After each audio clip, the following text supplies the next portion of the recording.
एक तर क्लिअर आहे की मराठवाड्याने आम्हाला 100% निकाल दिलेला आहे।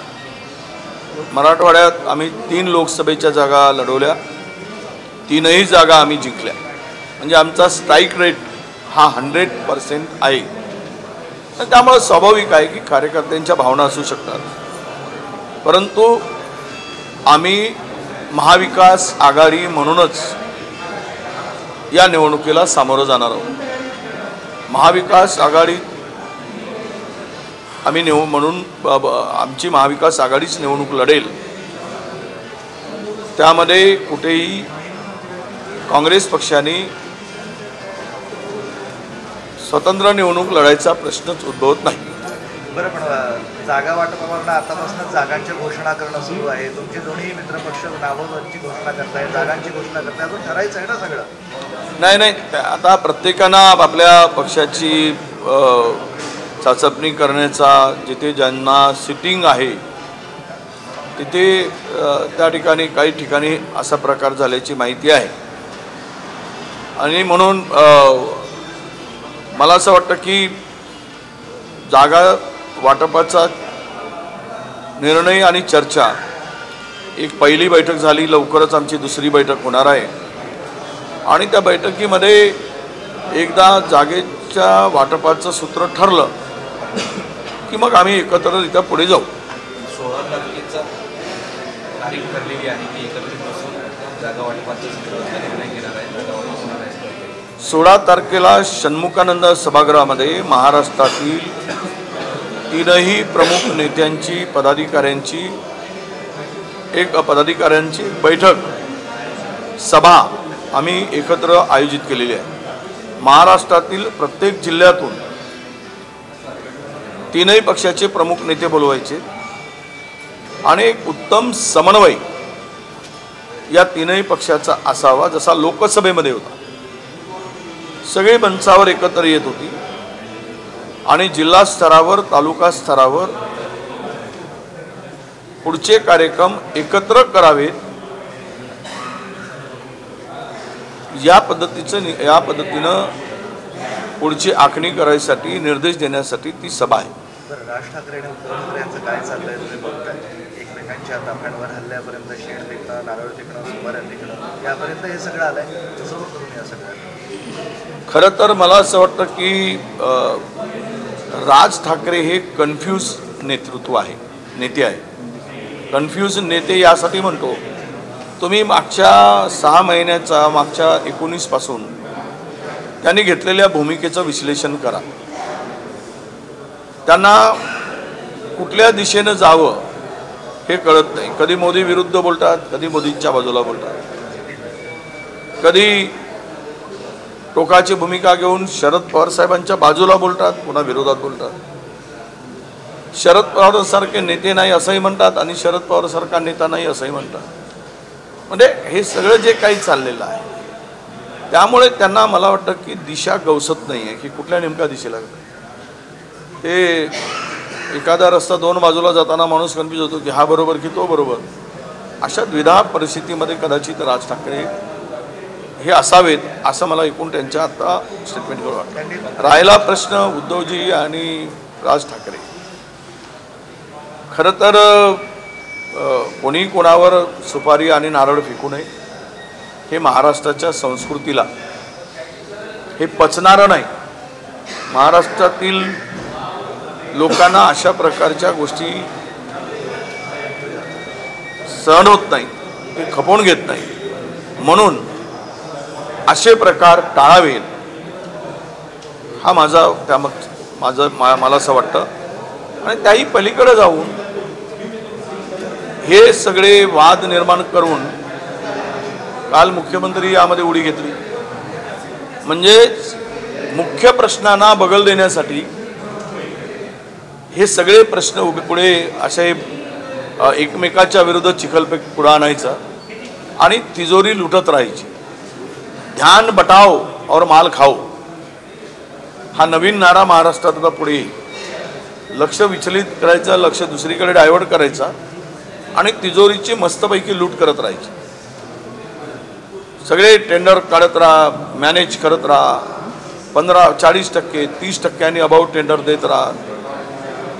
हे सगळं जे चाललेलं आहे बिना टेंडरनी काम चाललंय. मागच्या वर्षभरामध्ये 4 सणांना 2200 कोटीची कामं भारतीय जनता पक्षाने मर्जीतील आपल्या एका माणसाला दिली. काय आनंदाचा शिधा वाटत. टेंडर काढला नाही. 2200 कोटीची, त्यातून 1100 कोटी रुपये या सगळ्या भारतीय जनता पार्टी पुरस्कृत सरकारनं, त्यामध्ये भाजपचा जवळचा माणूस त्यांना घेऊन खालेला आहे. 1100 कोटी रुपयाचा भ्रष्टाचार झाला. विदाऊट टेंडर काम दिली. आनंदाचा शिधा कोणासाठी? हा आनंदाचा शिधा सत्ताधाऱ्यांसाठी. लोकांना 1 किलो तांदूळ आणि आपला काय म्हणते साखर, 1 किलो रवा, आणि सत्ताधाऱ्यांना मात्र सुकामेवा. इतकी नालायक नतभ्रष्ट लोक महाराष्ट्राच्या इतिहासात पुन्हा होणार नाही. बेशरमकीची हद्द झाली. खुलेआम लुटता येईल. आता कोणाचा 70व्या माळ्यावर, कोणाचा 72व्या माळ्यावर काय काय चाललं आहे.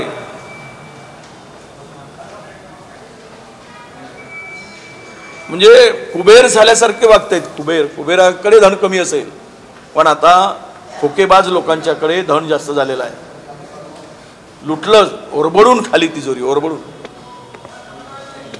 या मुद्द्यावर तुम्ही बोलत असताना काल मुख्यमंत्री असं म्हणाले की सावत्र भावापासून बहिणींनी सावध राहा. सावत्र भावापासून बहिणींनी सावध राहा. तुम्ही सगळे सावत्र लाडकी बहीणला विरोध करणार. असे बहीण आठवली असती तर 2 वर्षापूर्वी आठवली असती. निवडणुकीच्या तोंडावर बहीण आठवते. लोकसभेमध्ये मताची झाली कडकी म्हणून आठवली. आता 2 महिन्यासाठी बहीण लाडकी. हा मूर्ख बनवायचा धंदा कोणाला शिकवत आहे? लोकांना कळत नाही, माझ्या बहिणीला कळत नाही. महिलावरील अत्याचारामध्ये महाराष्ट्र हा सगळ्यात टॉपवर आहे. आज यूपीला मागे पाडलंय, हे लक्षात घ्या. यूपीला, उत्तर प्रदेशाला महाराष्ट्राने मागे टाकलंय महिलावरील अत्याचारामध्ये. इतक्या मोठ्या प्रमाणात महिलावर अत्याचार झाले, त्यावेळेस लाडकी बहीण कुठे गेली? महागाईने उच्चांक गाठला, त्यावेळेस लाडकी बहीण कुठे गेली? नाही, काय सोंग आहे. मध्य प्रदेशामध्ये मागील 3 महिन्याचे पैसे लाडकी बहीणचे त्यांच्या खात्यात गेले नाहीत. माहिती घ्या. निवडणुकीच्या तोंडावर 3 महिन्याचे, 4 महिन्याचे पैसे देतील, सरकारी तिजोरीचा वापर करतील आणि बहिणींना माझ्या बहीण म्हणून त्यांची मतं घेतील आणि वाऱ्यावर सोडून देतील. म्हणून करायचंच होतं तर महागाई, महाराष्ट्रातील महागाईवर नियंत्रण आणायला हवं होतं. बेरोजगारी कमी करायला हवं होतं. 15.3% महाराष्ट्रातील बेरोजगारीचा दर झालेला आहे. 15 म्हणजे 100तून 15 तरुण. आज या सगळ्या नोकरीसाठी आणि सगळ्यात विशेष म्हणजे महाराष्ट्रात तरुणांचं सुसाईडचं प्रमाण वाढलं आहे. कुठे घेऊन चाललाय महाराष्ट्र माझा? कुठे नेऊन ठेवताय महाराष्ट्र माझा? कुठे नेऊन ठेवलाय महाराष्ट्र मला, माझा प्रिय महाराष्ट्राला? कुठे नेऊन ठेवलंय प्रिय महाराष्ट्राला? आणि गहाण नेऊन ठेवलंय गुजरातला. सगळे उद्योग गुजरात, उद्योग सगळे संस्था तिकडे गुजरातला. कालच परवा नाशिकचा 25,000 कोटी रुपयाचा करार झालेला महिंद्राचा प्रकल्प, 2.5 लाख नोकऱ्या मिळणार होत्या. सगळी झाली तयारी आणि तो गुजरातला गेला, नाशिकमधला. याचा अर्थ काय? महाराष्ट्राला उद्ध्वस्त करून गुजरातला सजवण्याचं काम खोकेबाज भ्रष्टाचारी सरकारने महाराष्ट्रात सुरू केलेलं आहे. महाराष्ट्राच्या स्वाभिमानाला ठेच पोहोचवण्याचं पाप करताय. मातोश्रीच्या समोर जे आंदोलन झालं मुस्लिम समाजाचं, त्यामध्ये मुख्यमंत्र्यांची पाठवलेली माणसं होती असा आरोप आज संजय शिरसाटांनी केला आणि त्यांनी फोटो देखील टाकले. संजय राऊतांनी केला. नाही, हे जे धंदे चालले मुसलमान समाजाला भडकवण्याचं, पण मुसलमान समाज याच्यात पडणार नाही. उद्धवजी तिकडे 3 दिवस होते, त्यावेळेस त्यांचे खासदार त्यांच्याबरोबर होते. तरी पण आम्ही तो किल्ला लढवला आणि वक्फ बोर्डाच्या संदर्भात हा प्रकार गेल्या 10 वर्षामध्ये कधी नरेंद्र मोदी झुकले नाही. कधी JPC-कडे, जॉईंट पार्लमेंट कमिटीकडे हा विषय गेलेला नव्हता, पण पहिल्यांदा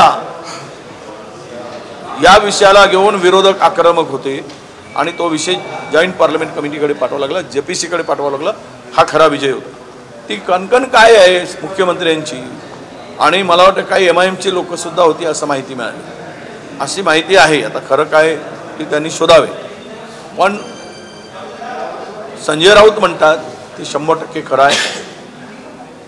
त्यांना उद्धवजींना काँग्रेसच्या माध्यमातून मुस्लिम समाजाच्या जी काही मतं मिळाली आणि ती मिळणार आहे आमच्या महाविकास आघाडीला, त्यामुळे त्यांनी हे अशा प्रकारचं कट कारस्थान रचून बदनाम करण्याचं काम केलेलं आहे. शरद पवारांच्या घरासमोर मराठा आंदोलकांचे आंदोलन सुरू आहे. आंदोलन करण्याचा अधिकार सगळ्यांना आहे आपापल्या हक्कासाठी. मराठा समाज आंदोलन करतो आहे, OBC समाज आंदोलन करतो आहे, दोघांचेही मोर्चे निघत आहेत. हे दोघांमध्ये दरी निर्माण करण्याचं पाप शिंदे सरकारचं आहे, फडणवीस सरकारचं आहे. आपसात भांडवून त्यांना वाटतं की महाराष्ट्र अस्थिर करून आम्ही मताची पोळी शेकू, मृतकांच्या टाळूवरील लोणी खाऊ, मतांचा बाजार घेऊ विकत. हे सगळं जे काही चाललेलं आहे हे सरकारचं अपयश आहे, त्यांची नामुष्की आहे. कुठलाही निर्णय घेता येत नाही तुम्हाला. कोण थांबवलंय? मराठा समाजाला आरक्षण देण्यासाठी तुम्ही लेखी स्वरूपामध्ये दिला होता, का पूर्ण केला नाही? का गुलाल उधळायला लावलात? का लेखी स्वरूपात दिलात तुम्ही? ते कधी आम्हाला विचारलं विरोधक म्हणून? मी हे लेखी लिहून देतो आहे, तुमची याला सहमती आहे काय?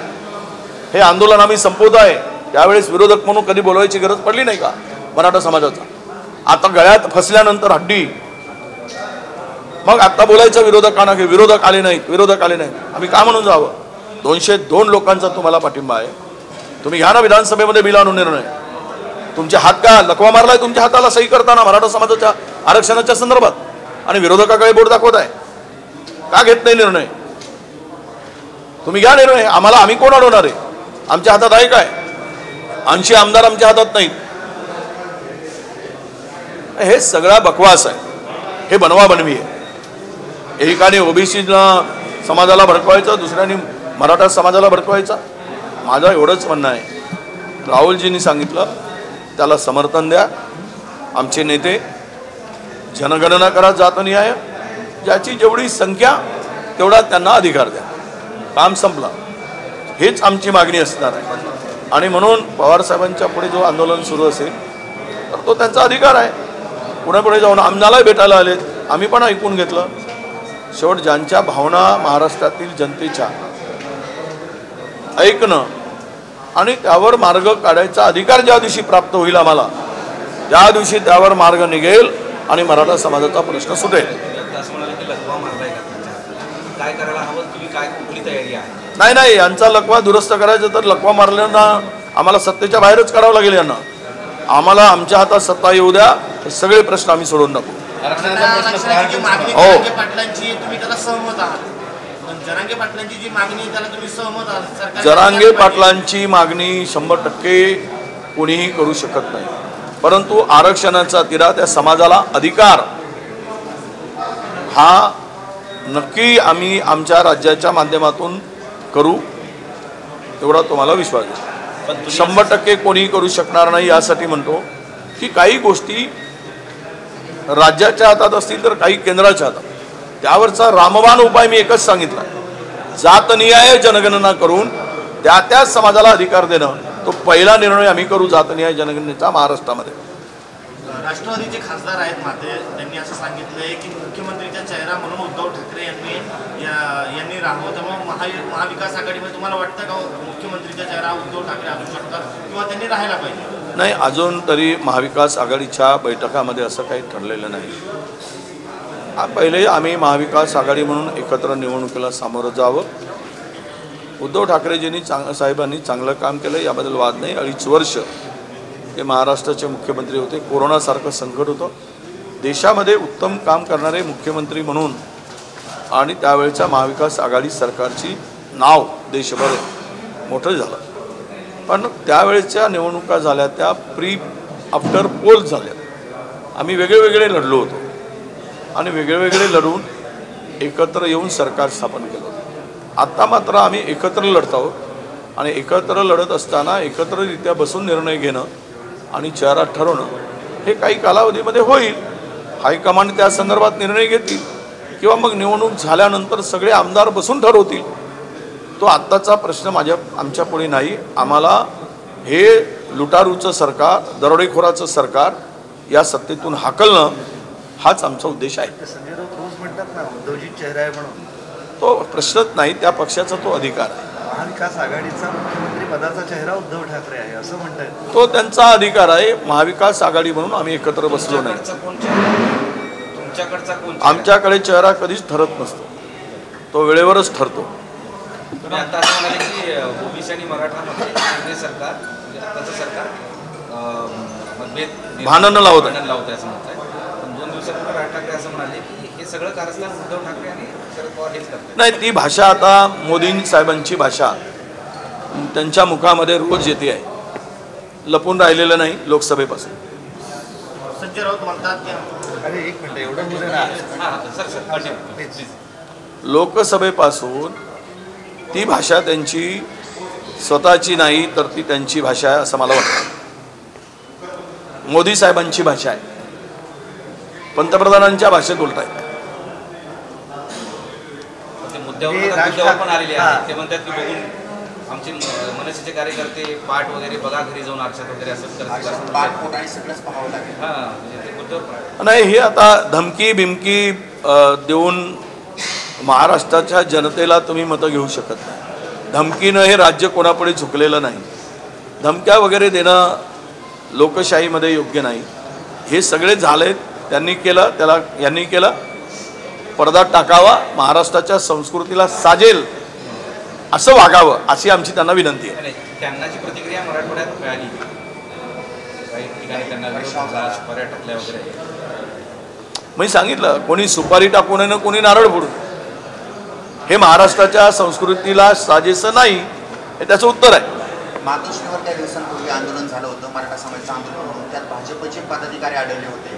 त्यानंतर आज संजय राऊतांनी फोटो दाखवले, त्यामध्ये शिंदेचे माणसं आहेत असं संजय राऊत म्हणतायत. आणि त्यानंतर हा मूलभूत तुम्हाला सांगतो, ही सुरुवात सत्ताधाऱ्यांनी केली. कारण यांची दरोडेखोरी लपली पाहिजे, यांचा भ्रष्टाचार झाकला गेला पाहिजे. महाराष्ट्राला खिळखिळं करून ठेवला आहे, ओरबडून खालेला आहे. 40% कमिशन गेलेलं आहे. यामुळं हे असले उद्योग महाराष्ट्रात करायचे. खरं तर बेसिक आता मराठवाड्यात प्रश्न कोणता आहे? केवळ 28% पाणी साठा झाला आहे धरणामध्ये. मागील वेळेस मराठवाड्यामध्ये आपण तहानलेला मराठवाडा कोरडा दुष्काळाला सामोरं गेलो, त्याचे पैसे अजून शेतकऱ्याला मिळाले नाही. जनावरांचा चाऱ्याचा, माणसाच्या पाण्याचा प्रश्न निर्माण झाला होता. आज ही स्थिती गंभीर होती आहे. जायकवाडीमध्ये 28% पाणी आहे. आता आपण मध्यान्हावर आलो ऑगस्टच्या. पावसाच्या परतीचा प्रवास सुरू होणार 10 दिवसाने. काय अवस्था होईल यावर काय उपाययोजना केली? 2.5 वर्ष खुर्च्या उभवताना या दुष्काळलेल्या ताणलेल्या मराठवाड्यासाठी आपण काय केलं याचं उत्तर खऱ्या अर्थानं मिळण्याची अपेक्षा आहे. पण भलतीकडेच राजकारण घेऊन जाऊन राजकारणाची दिशा भरकळायची आणि त्याच्या खालून सगळं पाप करत राहायचं, हा नवीन उद्योग महाराष्ट्रात सुरू झाला आहे. जरांगेच्या आंदोलनाचा जो तो पक्ष आपापल्या पद्धतीने वापर करतो. आम्हाला माहीत नाही बा कोण काय पद्धतीनं वापर करतो. आम्ही त्या काँग्रेसची भूमिका कधी कंट्रोवर्शियल राहिली नाही. तुम्हाला माहीत आहे सगळं महाराष्ट्रात काय चालू आहे, कोण कोणावर आरोप करतोय. पण काँग्रेस त्यापासून सगळी अलिप्त आहे. काँग्रेस विकासाचं काम करते. काँग्रेस सर्व जाती धर्मपंथाचं काम करते. काँग्रेसला कुठल्याही भानगडीत पडायचं स्वारस्य नाही. काँग्रेस हा विचाराचा पक्ष आहे, हा सत्तेचा पक्ष नाही. आणि म्हणून काँग्रेस हा नॅचरल फॉरेस्ट आहे. काँग्रेस नॅचरल फॉरेस्ट आहे, नैसर्गिक जंगल आहे. इकडे त्याला झाडं लावायची गरज पडत नाही. हे जे आहे भाजपा आणि आत्ताचे शिंदे, हे प्लॅन्टेड फॉरेस्ट आहे. याला पाणी देत राहिलं झाडं जगतात आणि पाणी ज्या दिवशी देणं बंद होईल हे झाडं मरतात. म्हाडाची काल सोडत झाली. म्हाडा हे सर्वसामान्यांना अगदी स्वस्तात घरं द्यावं हा उद्देश आहे. पण कालच्या म्हाडाच्या सोडतमध्ये 1,10,00,000 घराची ही घरं सर्वसामान्यांना पडवणार आहे का? म्हाडा स्वतः म्हणजे जो काय पद्धत कुठली अवलंबावी आता यावर खरं म्हणजे अभ्यास झाला पाहिजे. लॅटरी पद्धतीमध्ये आपण जे काही किंमत कोट करतो खरं तर त्यामध्ये ती प्राईसवर कंट्रोल असणं अत्यंत आवश्यक आहे. सामान्य माणसाला जर तुम्ही घर देताय तर मग सामान्य माणसाला नजरेपुढे ठेवूनच तुमचं धोरण असलं पाहिजे. गरीब माणसाला जर बेघर माणसाला घर द्यायचं आहे तर तुमची नियत आणि तुमचं प्लॅनिंग हे क्लिअर असलं पाहिजे. पण ते मात्र आत्ता मला या माडांच्या ह्याच्यामध्ये दिसलं नाही. म्हणजेच तुम्ही सामान्यांसाठी योजना असलेली मोडीत काढून धनधानग्यांसाठी ही योजना राबवता काय असा प्रश्न आता निर्माण होतो आहे. शहा आणि फडणवीसांनी महाराष्ट्राच्या राजकारणाचं डम्पिंग ग्राउंड केलंय का, तुम्हाला काय वाटतं? डम्पिंग ग्राउंडपेक्षाही वाईट अवस्था आहे. डम्पिंग ग्राउंडवर कचरा हा कधी सेग्रिगेट केला जातो, पण इथे तर मात्र दुर्गंधीच झाली आहे आणि त्याच्या आसपास कोणी जवळपास यायलाही तयार नाही, एवढ्या त्या डम्पिंग ग्राउंडची अवस्था करून ठेवली ठिकाणी. महाराष्ट्राला 11व्या नंबरवर येऊन ठेवलं आहे गुजरातच्या मागे. हे यांची मर्दुमकी, हे यांचं यश, हे यांचं कर्तृत्व महाराष्ट्राला गुजरातच्या मागे नेणं आणि मुंबईच्या जमिनी 10 लाख कोटीच्या जमिनी विकून अदानीला दान करणं ही यांची मर्दुमकी, हे यांचं सरकारची कामगिरी.